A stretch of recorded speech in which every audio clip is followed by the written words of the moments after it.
When my wife first asked me to come to her office party, I thought it was a good chance to meet her colleagues and see the world she was part of every day. But just before we entered the hall, she turned to me with a nervous smile and whispered, "Act like you don't know me."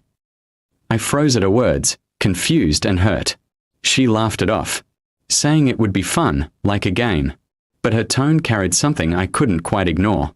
Still, I agreed, thinking maybe she just wanted to keep work and personal life separate.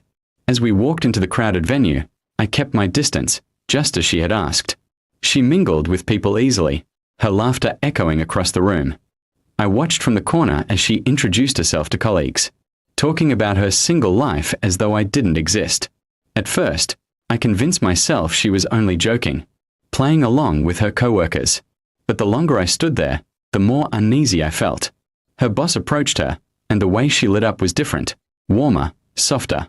She leaned in close, touching his arm while speaking, her body language full of familiarity.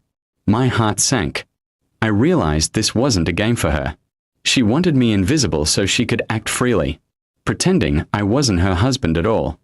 I stayed silent, a spectator to my own humiliation. When she introduced me later to a small group, it wasn't as her husband. She said I was a friend who happened to tag along. The words cut deep, like a betrayal hidden in plain sight. I forced a smile, but inside, something broke.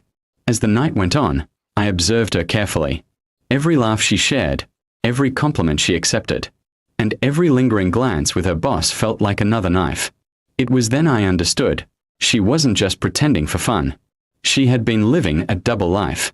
At work, she wasn't married. At home, she wore the mask of a wife. By the time the party was ending, I couldn't take it anymore. I approached her quietly and asked if we could talk outside. She looked startled, almost afraid. Outside the hall, I asked her why she wanted me to act like a stranger. Her face turned pale.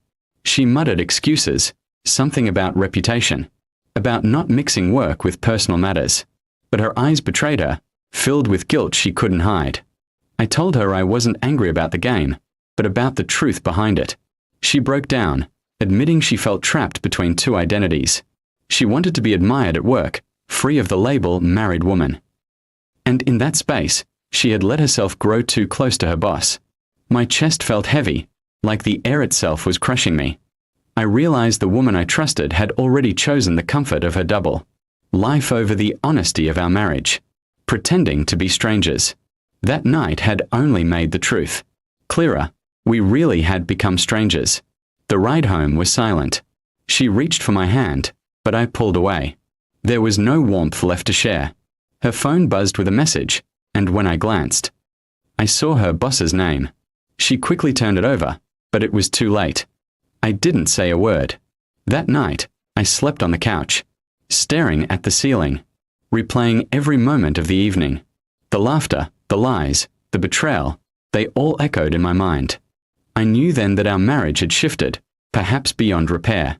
In the following days, she tried to explain, to apologize, to convince me it was nothing serious. But trust, once broken, doesn't heal with words. I watched her struggle, yet I felt no sympathy. Her choices had spoken louder than anything she could say. Finally, I told her the truth. Pretending at her office party had made it real for me. If she wanted me to act like I didn't know her, then maybe I no longer should. I wasn't going to live as a shadow in my own marriage. She cried, begged me to reconsider, but my heart had already hardened. That night at the office party wasn't just about pretense.